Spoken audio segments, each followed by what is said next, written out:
All right, so I'm here with Grant Lofdahl, the head coach of Wayne State women's track and field. Thanks for coming. For sure. Thanks for having me. All right, so after a great season opener at the Grand Valley Holiday Open, what do you think the outlook is for the season ahead? It's very good. We're definitely excited about where the team's at right now. We had a really good fall on the cross country side of things with our distance runners and on the training side of things with the rest of the squad. And then that definitely showed in December with our opener that you mentioned at Grand Valley. It was definitely the best opening meet that we've had since Wayne State has had a women's track and field program in terms of just really quality performances across the board in basically every event group. And a lot of young kids, a lot of freshmen, newcomers really stepped up and looked strong in their first time, competing in uniform. Absolutely. Yeah, I saw that. And yeah, leading into that, you're coming off it's the second best women's cross country finish and well tie for it in program history. So congrats, by the way. Thank Um, you. so I was just wondering what are some difficulties as a coach or maybe even putting yourself in the athlete's shoes from going from cross country to track now? It's not necessarily that there's difficulties. Maybe for the newcomers, they're not used to having a quick turnaround. From coming from the high school level, there's usually a lot more time in between your last cross country meet and your first indoor track meet. Some kids don't even do indoor track. It's kind of an optional thing for a lot of distance runners, but some of our top athletes came right off of the national cross country championships and went and competed. What was it? 7 days later at the opener at GVSU, which we do that frequently. If you're healthy at the end of the season and you're feeling good, you're not feeling tired like you need a break. We'll have people come off the national championships, and some years it's trained for a couple more weeks. This year it was only put in a light workout on Tuesday and train for a few more days, and then they're all taking their time off now. After that, the opening meet. So with our distance runners, we give everybody 10 to 15 days of active rest at the end of each season. So it's 2 weeks of no official practice, and they have to take at least a minimum of 10 days. Usually it's more like 12 to 15 of no serious training at all. And we call them active rest. So we want them to continue to get out and do something physical, go for a hike or a bike ride or get in the pool, go shoot some hoops, kick a soccer ball around, but get a mental and physical break from training. And then they'll be getting right back into it. A lot of them are starting up this week or next week. So not a huge transition or anything that our returners are not used to. Right. Okay. And does that always line up with the holiday season, like towards the end, like that break? No, this year, cross country had a national championship festival in Division II. They do that every 5 years. So whenever we have a festival season, our national championship gets pushed back 2 weeks. So we actually competed at the cross country national championships when we normally would have had our first track meet, like the first Friday or Saturday in December. This year, the meet got pushed back a week. And we competed a week later than usual, but it lined up well because finals weren't starting until after we were done competing. So it worked out well for everybody basically. But a normal year, cross country's done right before Thanksgiving, as far as the national meet goes. And then anybody who doesn't take time off yet, they'll train for 2 or 3 more weeks, and then usually 2 more weeks, and then go compete at an indoor meet at the beginning of the season. Okay, so just kind of rolled into it. Yeah. Absolutely. Okay. So you mentioned you got a lot of, promising freshmen on the team, up and coming. So you have quite a few seniors who are very promising as well. Michaela at the latest meet, she nearly broke her record in the 60. So do you have any seniors that you're kind of keeping an eye on that you think may do very well or better than expected this season? Yeah, absolutely. That's the strength of our team, is our fourth and fifth year athletes right now. And like I mentioned, we've got some great freshmen, some great sophomores too. But that upperclassmen group that's been here for a while, led by Michaela Summerall, like you mentioned. She's been mainstay for the last several years for us. As she's been one of our top athletes, our number one sprinter for a few years, and last year she really took a huge step forward, competition wise and training wise, and then made national championships indoors and made it again outdoors, and ended up being second team All-American. I think between the 60, the 100, and the indoor and outdoor 200, she's broken our school record. She's broken all four of those records, and I think she's done it a total of at least a dozen times. The 100 last year, it was almost every time she competed, she kept taking more time off of the school record. So the way that she started out this year, as good as ever, and actually quite a bit better than she has in the past in the 200. So even though she didn't get the school record in that event yet, we definitely anticipate her season is going to be something to watch coming up. And she really wants to make the final at the indoor national championships. That's a big goal for her, and be a first team All-American. And I absolutely think she's working toward doing that. Right. Yeah. Lofty goal, but that is a great goal to have. So she's very progressive in her goals, which is good.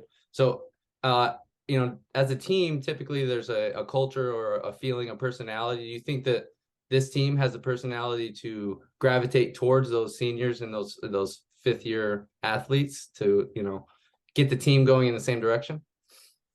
Yeah, I think so. Yeah. I think our leadership group does a really good job of getting the newcomers, the youngsters kind of on the same page. And we've focused on team culture a lot over the last few years. And where we are now is, I think our team culture is great. It's really strong. It's one, unified team. Obviously, we're not all practicing together every day and doing the exact same thing. You're doing a lot different workout if you're a weight thrower versus if you're a 100-meter, 60-meter sprinter versus if you're a 5K, 10K runner. All completely different types of practices and training. But they all know each other. They're all friends. They're, we're getting the new group in, the newcomers kind of mixing with the upperclassmen and returners now a lot. And almost everybody on our team lives in University Towers, the same apartment complex. So that works out really well too, that they see each other at home all the time. They've already started building those relationships with the newcomers as well. But our upperclassmen, our leadership group, they've done a great job of, getting a tough mentality and at the same time, I think a lot of humility and putting the team first. That's something that we ask of all of our athletes, and it's really important for captains and team leaders to do that.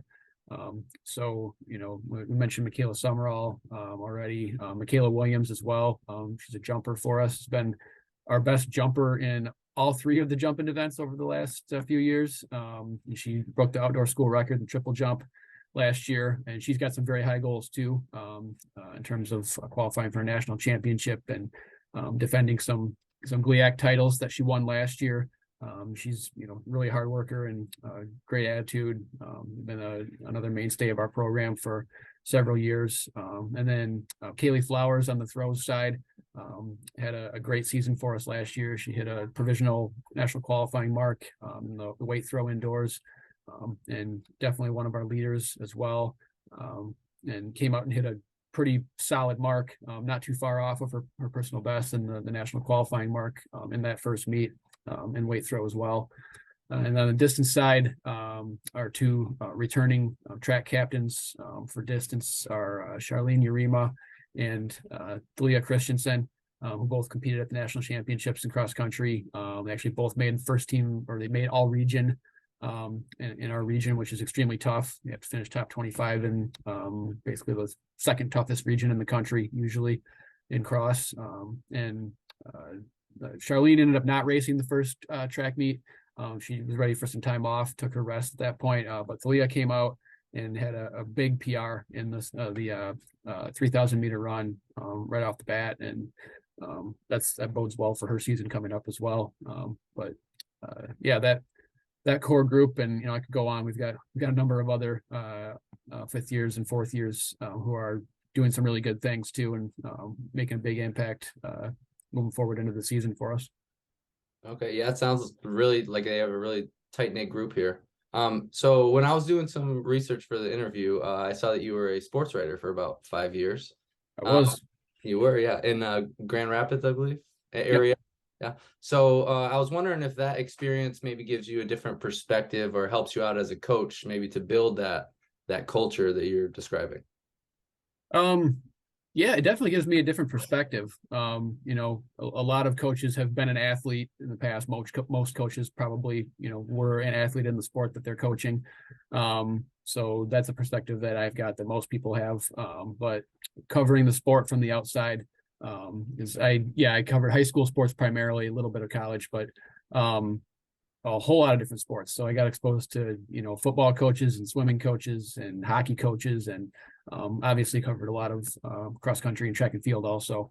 And yeah, I think just probably talking to some really successful coaches and athletes at that level, probably picked up some things that the really good teams do well, some things in common that a lot of successful programs have.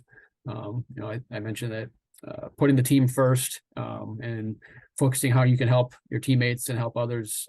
That's a big thing for us. I think that's something that not necessarily all successful teams, but a lot of successful teams have in common.